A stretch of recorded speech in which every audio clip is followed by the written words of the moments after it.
Bismillahirrahmanirrahim. Assalamualaikum warahmatullahi wabarakatuh. A'udzubillahi minasyaitonirrajim. Bismillahirrahmanirrahim. Alhamdulillah hamdan wa syukran lillah. Salatan wassalaman ala Rasulillah wa ala alihi wa sahbihi wa mawala. Subhanaka la ilma lana illa ma 'allamtana innaka antal alimul hakim. Wa tub 'alaina innaka antat tawwabur rahim. La haula wala quwwata illa billahil aliyil azim, amma ba'd. Para pemirsa, kawan-kawan sekalian, penyuluh agama Islam se-Indonesia, Provinsi Kalimantan Selatan, kawan-kawan para duta-duta Fai Awad tahun 2025 yang insya Allah nanti akan memasuki tahapan-tahapan penting, terutama akan menghadapi yang disebut dengan nominator, dan berikutnya adalah uji publik nasional untuk mempertahankan eksistensi personal dan eksistensi program yang semua itu akan memberikan manfaat kepada dirinya, kepada Kementerian Agama, dan tentunya kepada masyarakat secara umum. Alhamdulillah wa syukurillah kita bisa ketemu lagi dalam ruang Ayo Ikut Fai Awad 2025. Nah, bahasan kita kali ini cukup penting karena bahasan ini akan memberikan gambaran sosok seorang penyuluh, dan dia akan membuktikan apa yang selama yang dia kerjakan, keberanian dia memilih kategori, kemudian dia menguraikan dalam bentuk karya tulis ilmiah, kemudian dia mengemas dalam bentuk video, kemudian dipaparkan dalam bentuk presentasi, dan tentunya tidak ketinggalan adalah data my profile-nya yang menggambarkan siapa dia, bagaimana kiprahnya. Nah, episode kali ini ada termasuk episode khusus bagaimana kita melakukan sebuah uji publik sebelum kita melakukan uji publik yang sebenarnya, ya.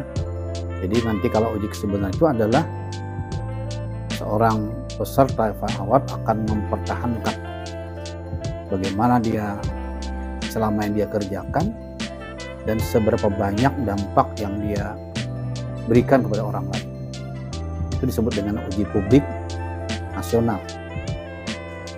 Nah, untuk menuju ke sana, mari kita bersama-sama kita belajar, memahami tadi, mentalaah apa itu uji publik, ya, apa saja tahapan yang dilakukan, bagaimana persiapannya, ya, dan apa produk yang dijual untuk menyampaikan kepada sesama peserta atau penonton.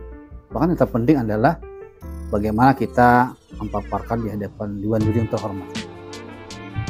Nah, jadi episode kita kali ini adalah berkenaan dengan uji publik Fai Awad tahun 2020. Mari kita simak, mari kita talaah, mari kita ikuti bersama-sama.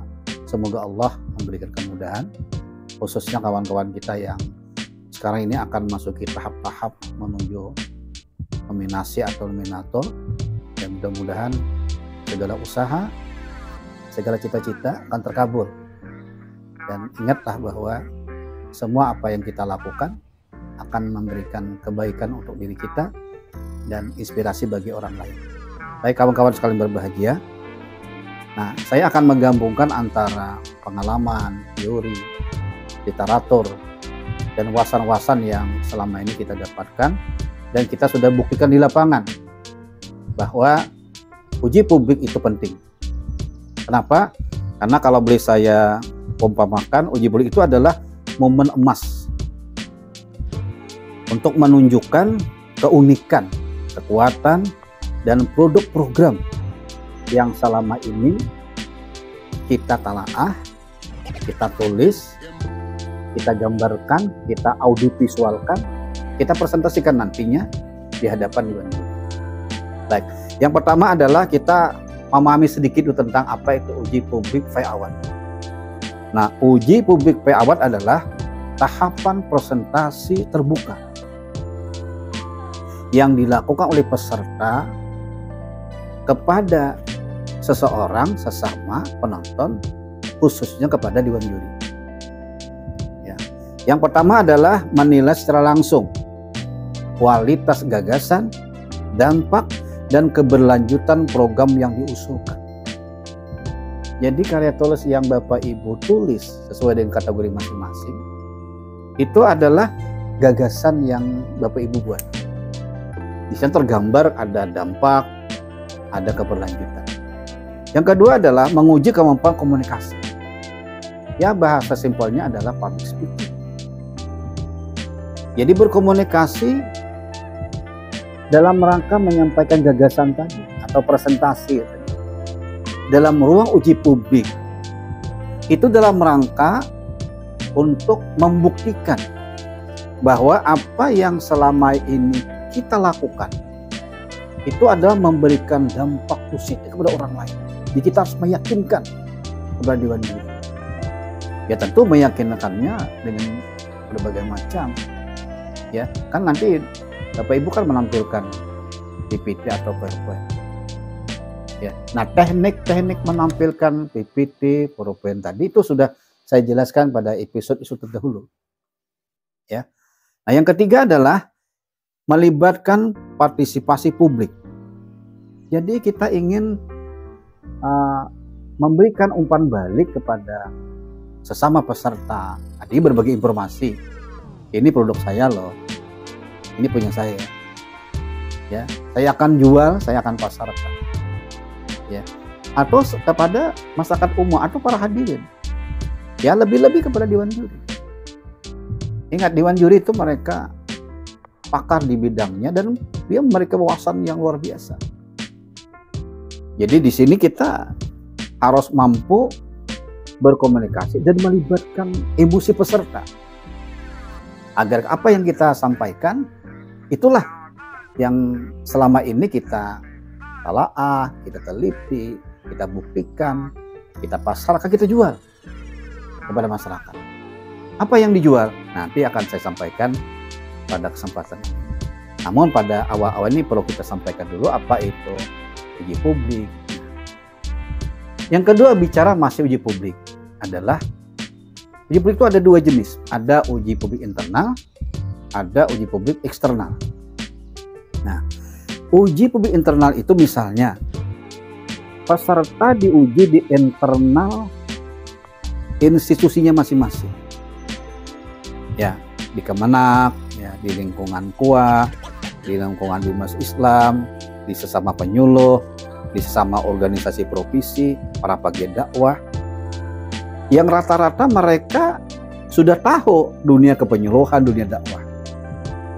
Nah, kita ingin membuktikan di internal kita. Nah, ini biasanya bisa dihadiri kepala kantor, para pejabat struktural, kasih Bimas Islam, dan tentunya bisa dihadiri oleh kawan-kawan sama penyuluh. Nah, ini kita ingin memaparkan bahwa apa yang kita gagas itu akan kita lakukan di lapangan, akan kita buktikan.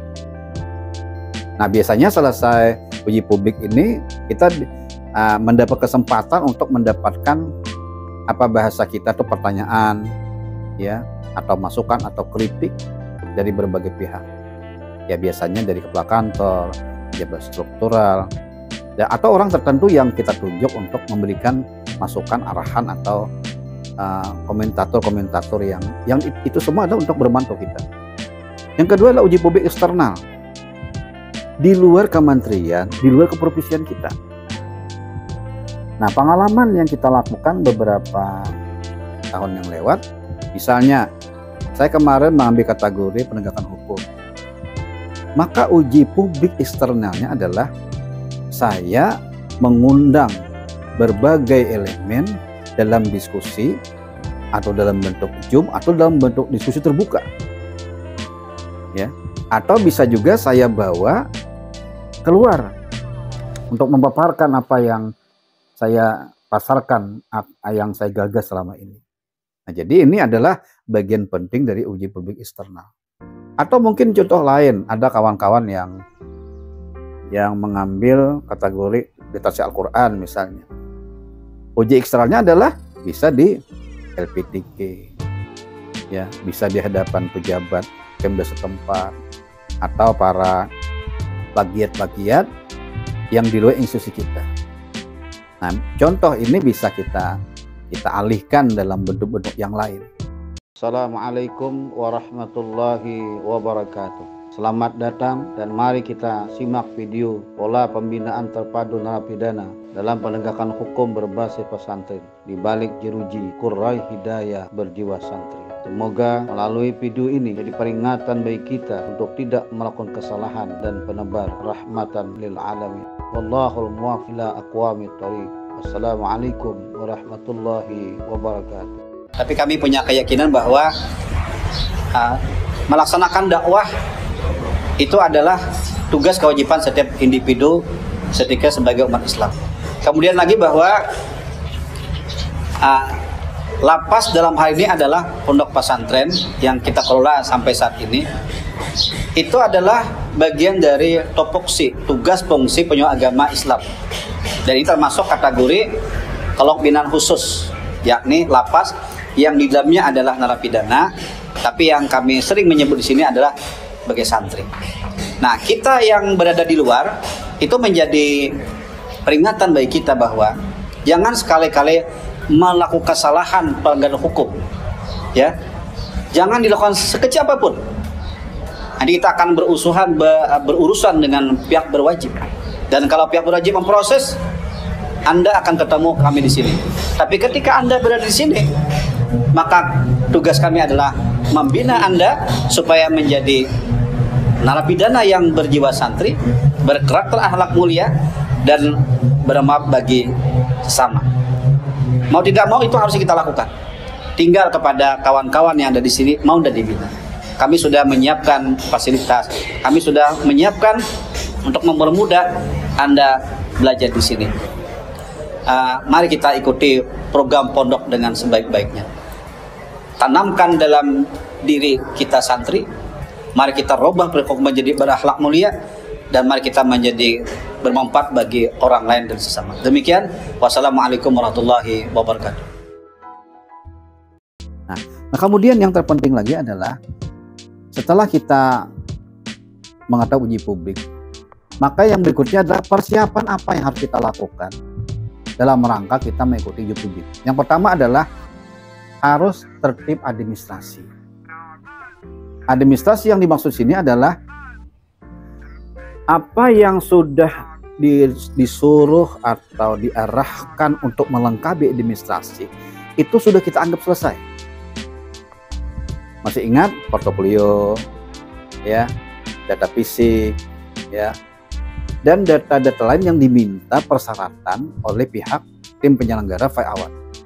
Kan ada edaran ya dari pusat, turun ke provinsi, kabupaten, sampai ke kecamatan. Nah, ini harus kita tertibkan terlebih dahulu. Ya, yang kedua adalah persiapan materi penyuluhan.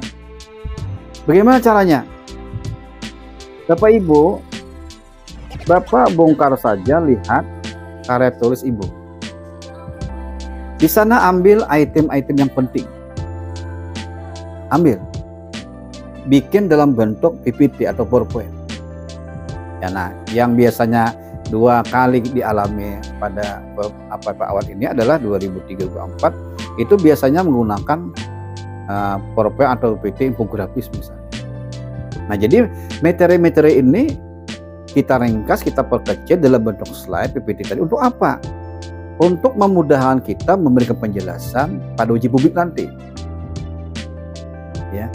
Tetapi bahan utamanya adalah di karya tulis ilmiah kita. Yang kedua. Yang ketiga adalah persiapan presentasi dan komunikasi. Yang pertama adalah latihan presentasi. Ya, bahasa kita simulasi lah, demonstrasi lah. Ya, kalau kita kembali ke masa-masa dulu misalnya, kalau kita latihan ceramah kan, nah, kemudian mengucapkan salam, bagaimana kita menyapa, ya, kemudian bagaimana kita memulai paparan materi, apakah kita dari awalkah, dari tengahkah, dari ujungkah. Nah, ini harus kita latih. Kemudian gerakan-gerakan ini, tangan kita namanya hounding dan kinesik, ya. Nah, ini sangat berkaitan dengan retorika, ya, sangat berkaitan dengan public speaking tadi. Nah, jadi persiapan seperti ini, terutama dalam hal komunikasi, penting. Di samping lain adalah yang tidak perlu kita abaikan adalah misalnya penguasaan materi, penguasaan media visual, keterampilan komunikasi, dan ingat adalah juga penguasaan IT. Jadi pengalaman kami dulu itu ketika kita mau tampil, jadi kita harus persiapan betul-betul mumpuni dan matang lah. Jadi kita membuka laptop, ya, kemudian kita menghidupkannya, kemudian kita mencari bahannya, sampai kita memasang kabelnya, kemudian kita memasukkan materinya, sampai kita mau utak-atik sampai dia connect, kemudian kita memainkan remote-nya dari awal sampai akhir, ya, itu harus kita coba semua. Jadi kita tidak canggung pada saat kita akan melakukan uji publik. Nah, kalau uji publik misalnya masih dalam tahapan seleksi, itu masih mendingan. Tapi menurut saya kita jangan bicara penyisihan kah atau final kah. Kita setiap kali uji publik kita tampil secara maksimal agar memberikan kepuasan kepada hadirin, terutama dewan juri. Dan kita pun juga akan memiliki tambahan nutrisi mental yang kuat di hadapan dewan juri khususnya. Nah, kemudian lagi ada yang terpenting adalah persiapan mental dan psikologis. Pertama adalah kita perlu mengatasi grogi, stres, atau demam panggung. Ya, saya yakin kawan-kawan sekalian, penyuluh, itu biasalah berhadapan dengan majelis taklim, pengajian, orang banyak, penyuluhan. Tapi ketika kita berhadapan dengan dewan juri, ya, dalam namanya adalah awat, itulah itu. Ada nuansa baru, ada suasana yang beda dari biasa. Dan ini akan mempengaruhi performa penampilan kita. Maka penting untuk memperkuat mental secara psikologis. Maka tadi saya bilang tadi adalah perlu ada manajemen stres, itu perlu. Ya. Yang berikutnya adalah dukungan moral. Ya, dukungan moral itu diantaranya kita minta doa, ya, minta dukungan keluarga, dukungan atasan, itu penting. Ya, walaupun sederhana lah, tapi ini penting harus kita lakukan. Nah, berikutnya adalah persiapan fisik. Persiapan fisik ini diantaranya istirahat yang cukup, pola makan sehat, berpakaian rapi dan profesional. Nah, ini sederhana sekali, tetapi harus kita lakukan. Jangan diabaikan, karena seluruh komponen itu adalah sistem yang saling dukung-mendukung. Ya, jangan dianggap enteng.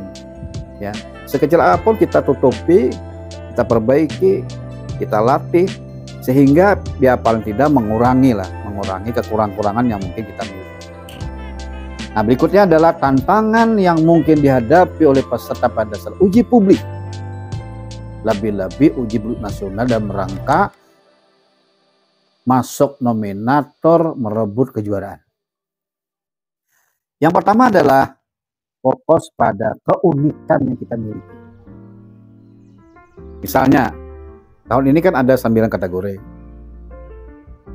Yang paling terakhir itu adalah anti korupsi. Ya.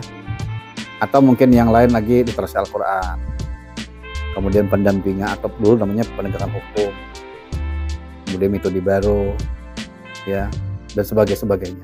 Nah, apa yang kita lakukan? Fokus pada keunikan yang kita miliki.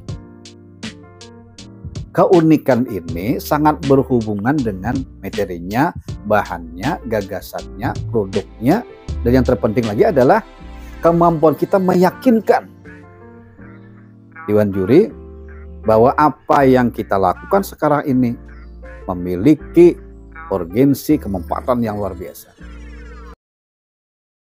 Serta kawan-kawan sekarang yang berbahagia, Baik, pada kesempatan yang berbahagia ini kami ingin menyampaikan sebuah paparan yang sudah kami serahkan karya tulis ilmiahnya, insya Allah berjumlah 131 halaman, dan ini ada ringkasan sebanyak 11 slide.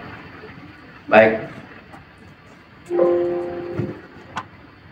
kita akan mundur terlebih dahulu paling ujung.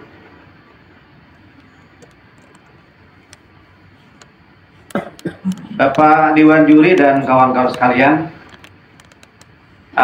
di layar kami tampilkan sebuah proses wisuda yang ke-17 santri narapidana lapas kelas 2B Amuntai. Ini merupakan puncak dari sebuah proses yang begitu besar tentang perjalanan seorang narapidana yang dibalik jeruji dia meraih hidayah berjiwa santri. Nah, proses ujung di sini itu merupakan sebuah proses yang sangat panjang. Nah, bagaimana ceritanya? Mari kita ikuti setelah jeda iklan berikut ini. Kita kembali ke awal, ya, kembali ke awal.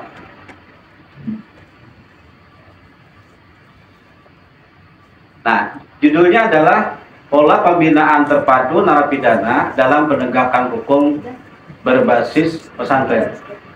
Kebetulan izinkan saya memperkenalkan diri. Saya adalah pendiri, pengasuh dan juga pengajar Pondok Pesantren At-Taubah kelas 2B Amuntai Provinsi Kalimantan Selatan. Jadi sejak tahun 2016 sampai sekarang ini, Bapak Dewan Juri dan kawan sekalian, saya tahu betul bagaimana liku-likunya mendirikan, membina, sehingga menghasilkan sebuah prestasi di dunia dan juga mudah-mudahan bernilai di akhirat kelak. Ada 3 poin yang ingin saya sampaikan. Yang pertama adalah bahwa sejak didirikan sampai sekarang, bahwa lembaga pembinaan pondok pesantren berbasis pondok pesantren lapas kelas 2 Amuntai ini sudah punya akta notaris, akta hukum. Jadi sudah berbadan hukum. Ikan ingin gali ya, ada teman-teman yang punya inovasi kreasi yang sampai saat ini belum tergali ya. Ini buat saya secara pribadi ini menarik sekali. Cuman ada kekhawatiran saya, dari 500 lebih narapidana yang ada di lapas ini saat ini, saya takut ini mereka tidak bawa pulang semua. Ya tadi kan yang pertama kan dia tidak akan melarikan diri ya. Bahkan kekhawatiran saya setelah masanya bebas pun dia tidak bawa pulang, masih tetap di pesantren itu. Ini mengkhawatirkan saya. Rasa cinta yang mendalam. Iya itu mengkhawatirkan. Terus bagaimana dengan pola pembinaan saya? Ini juga Pak ya, agak sedikit, karena beberapa kali juga saya mengikuti perjalanan teman-teman melakukan pembinaan ke lembaga-lembaga binaan ya, lembaga pembinaan. Bagaimana Bapak melakukan pembinaan terhadap para sipirnya, para itunya, apa juga ikut menjadi bagian pembinaan Bapak? Karena tanpa adanya keseriusan dari para sipir, dari para pemangku jabatan di sana, itu napi-napi juga akan bersikap negatif terus begitu. Karena memang yang ada di situ, mohon maaf kategorinya, saya katakan berperilaku tidak baik gitu. Ya, ini di sini para narapidananya campur Pak, narkoba, ada kekerasan, dan ini semua di sini. Apa ini hanya klaster untuk Siap menjawab. Napinya napinya beragam apa hanya khusus napi tertentu? Izin menjawab Pak. Oh ya, Yang pertama, mungkin di sini ada dampak, ada berapa? Ada 8 petugas ya. Petugas itu pengakuan hampir semua kasih itu merasa sangat terbantu dengan adanya pesantren. Memang khawatirnya begini Pak Dewan Juri, ketika narapidana ini keluar dari jeruji besinya itu sudah sipil sudah repot semua, karena setiap langkah itu bisa terjadi pencabutan jabatan Pak. Itu risikonya. Maka saya pastikan bahwa ketika dia melangkahkan keluar dari rumah tahanan atau apa namanya kamar yang tersebut, kita pastikan bahwa hati mereka terisi dengan pembina keagamaan. Maka 8 etnis, ada 8 program. Ya. Salah satunya adalah mereka wajib sholat 5 waktu misalnya. Ya. Kemudian ada pembibitan calon dai taubah, ada pendekatan sistem psikoterapi, psikomotik, religius. Kemudian lagi ada pembinaan. Saya sudah mengislamkan 9, Pak. Jadi di sana sudah saya mengislamkan mu'alaf 9 orang. Dan saya menggantikan namanya. Bahkan saya juga menyunat. Bukan saya menyunat, Pak, dokter juga. Tapi saya kerjasama dengan rumah sakit karena saya juga pendiri Rohaniawan Islam Rumah Sakit. Saya sudah bertugas di rumah sakit 23 tahun. Jadi ketika terjadinya pengislaman, urusan sunat gampang, Pak.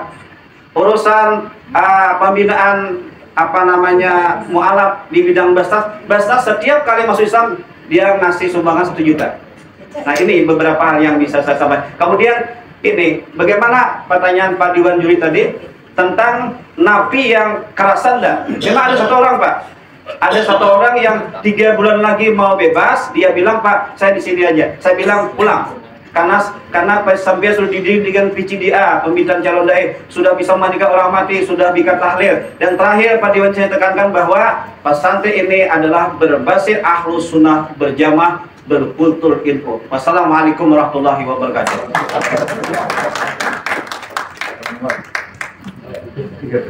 Sedikit Pak, ini udah overtime sebenarnya. Saya pernah mondok dulu, ya. Saya membayangkan mengasuh santri yang sedemikian banyak saja yang mereka masih pure gitu ya, masih innocent. Ya. Itu perlu metodologi, perlu tim pengajar, ya. Perlu kurikulum, bahkan perlu durasi waktu yang lama. Nah, saya membayangkan nih di lapas gitu ya, narasi yang Bapak ucapkan seakan-akan Bapak bekerja sendiri gitu, bisa mengatasi semuanya dan dengan optimisnya bisa meyakinkan bahwa mereka keluar dari lapas husnul khotimah gitu. Baik, Pak. Sudah establish sebagai pribadi yang baru dan bisa diterima masyarakat. Izin jawab, Pak. Jadi pola itu kan artinya sistem. Tidak mungkin, Pak, saya bekerja sendiri. Kita memerlukan beberapa, kan makanya ada organisasi struktur, ada organisasi santri, ada PCDA ini Pak, PCDA ini adalah kader supaya bisa membantu proses pembelajaran kita. Saya ingin contohkan singkat saja. Misalnya hari ini hari Selasa, saya ngajar hari Rabu, Pak. Tapi kalau setiap habis dinas, saya ke sana karena kebetulan kantor dengan lapas itu tidak jauh. Nah, misalnya hari ini Selasa itu pelajarannya ada tauhid, maka yang keluar dari kamar itu 3 kamar, Pak. Kamar 1, 2, 3 masuk. Nanti kalau dia selesai masuk lagi ke ruangannya. Terus lagi nanti pakai yang kedua.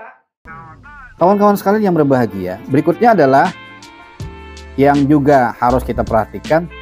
Nah, berkenaan dengan produk yang kita jual. Saya kira ini pembahasan kita terakhir. Jadi produk yang kita jual. Yang pertama adalah produk atau program berdasarkan kelompok binaan sasaran. Kata kuncinya apa? Kita sudah memilih kategori. Maka yang berhubungan dengan kategori nanti erat hubungan dengan karyus ilmiah, portofolionya, kemudian lagi videonya, dan PPT atau PowerPoint. Jadi ini produk yang kita jual harus relate, ya, harus berhubungan dengan kelompok binaan yang selama ini menjadi bina atau sasaran kita. Khususnya kategori yang kita pilih. Ya, misal contoh yang sederhana, misalnya saya memiliki kelompok binaan khusus klasifikasinya narapidana misalnya. Nah, berarti produk yang saya jual adalah pada waktu itu ya, karena berbasis hukum, maka produk yang saya jual adalah ada 8 produk yang saya hasilkan dari pembinaan keagamaan narapidana berbasis pondok pesantren. Di antaranya kita sudah melakukan program PCDA, yakni program pembibitan calon dai taubah. Ini salah satunya program yang jadi unggulan kita. Ya. Nah, dari unggulan ini kita uraikan lagi. Apa yang mereka dapatkan dari program ini? Kaderisasi, ya, kemudian kesinambungan, kemudian mereka bisa menjadi pengajar, mereka menjadi pengurus, ya, dan mereka bisa memberikan pengaruh yang besar sesama napi sama santri. Jadi kita gunakan dari mereka untuk mereka, ya, bahwa misalnya kawan-kawan sekalian, saya ini sebenarnya sama dengan Bapak Ibu santri semua, ya samalah kita satu nasib. Tapi walaupun kita nasib kita begini, kita jangan pantang menyerah. Kita rebut tobat itu. Kita gapai dari Allah Subhanahu wa taala. Kita buat prinsip di balik jeruji Quraih Hidayah berjiwa santri. Nah, jadi kalau kita membuat program PCDA, itu salah satu cara kita untuk bagaimana metode itu lebih cepat dan mudah dipahami oleh santri itu sendiri. Walaupun dari kita tetap kita lakukan pembinaan, bimbingan dalam berbagai macam. Atau produk yang lain, saya juga menggunakan produk psikoterapi, psikosomatik, religius misalnya. Apa yang saya lakukan? Misalnya wajib santri 830, 930 itu zikiran. Zikiran, selawatan, sembahyang doa, baca yasin, ya, kemudian baca doa. Itu adalah salah satu pendekatan psikoterapi, psikosomatik, religius. Artinya melalui bacaan, melalui zikiran, kita bawa ya pikiran, hati mereka supaya tenang, dekat kepada Allah Subhanahu wa taala. Dan ini kita jadwalkan. Ya, jadwalkan setiap hari pada jam 8.30, 9.30. Dan sampai sekarang sudah berjalan alhamdulillah secara rutin sejak Oktober 2016. Ada produk lain, misalnya apa produk yang kita lakukan? Misalnya kita melakukan pengembangan Al-Quran. Di sana ada 3 tingkatan, tingkat dasar, santri, narapida yang tidak bisa sama sekali membaca Al-Quran. Tingkat yang kedua adalah sudah bisa membaca, tapi belum bertajwid, berarti kelasnya tajwid dan tahsin. Kelas yang ketiga adalah mereka sudah bisa membaca dengan baik dan benar. Kita kembangkan, apa pengembangannya? Tilawatil Quran. Nah, inilah produk-produk yang sebagian kami jual di depan Dewan Juri. Dari 8 itu yang kami paparkan 3 macam tadi. Nah, mudah pada kesempatan yang akan kami paparkan. Nah, kemudian yang berikutnya adalah produk masih berhubungan dengan produk nilai jual dan manfaat dari produk binaan kita. Misalnya apa? Kita bikinlah cerita, tapi cerita itu cerita yang benar. Misalnya ada statement, komitmen, komentar yang sudah bebas misalnya. Ketemu di tempat mana, Pak Ustadz masih ingat sama saya? Nah, saya lupa karena kan banyak. Saya Ustadz dulu adalah santri Bapak di pesantren Taubara. Oh, gitu. Gimana keadaan pian sekarang ini? Bagaimana Bapak ini? Alhamdulillah. Nah, sejak bebas dari lapas, kemudian alhamdulillah sempat mengenyam pendidikan pesantren di lapas. Alhamdulillah saya sekarang sudah bisa jadi imam di rumah. Kemudian kegiatan majelis taklim, kemudian kegiatan di masyarakat, kegiatan keagamaan, alhamdulillah. Dan yang sangat penting sekali adalah saya sama istri harmonis, dengan keluarga saya harmonis. Itu kebahagiaan yang tidak bisa dinilai dengan uang Ustaz. Nah, ini adalah statement-statement alami yang kita bisa jadikan bahwa ini adalah salah satu kemanfaatan produk hasil binaan kita yang kita pasarkan di masyarakat. Atau juga statement dari para pejabat-pejabat tokoh tertentu misalnya. Nah, kita bagaimana komentar-komentar mereka dan contoh-contoh yang lain. Nah, kemudian lagi adalah yang terakhir mungkin kategori yang dapat dipilih oleh peserta produk yang dihasilkan diantaranya adalah itu harus bersifat inovasi sosial kemasyarakatan. Ya, jadi ada keterlanjutan atau berkesinambungan. Yang kedua adalah harus bisa membentuk pendidikan karakter.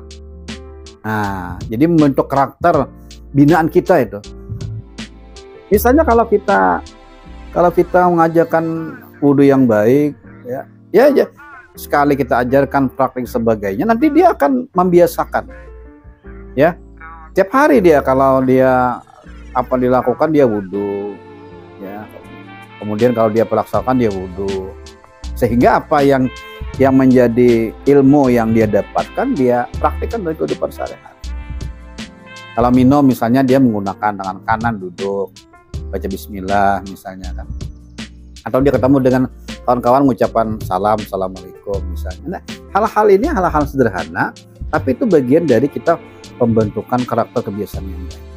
Nah, kemudian lagi adalah bagaimana kita memberdayakan masyarakat bahwa apa yang kita lakukan mudah-mudahan menjadi inspirasi, menjaga kebaikan.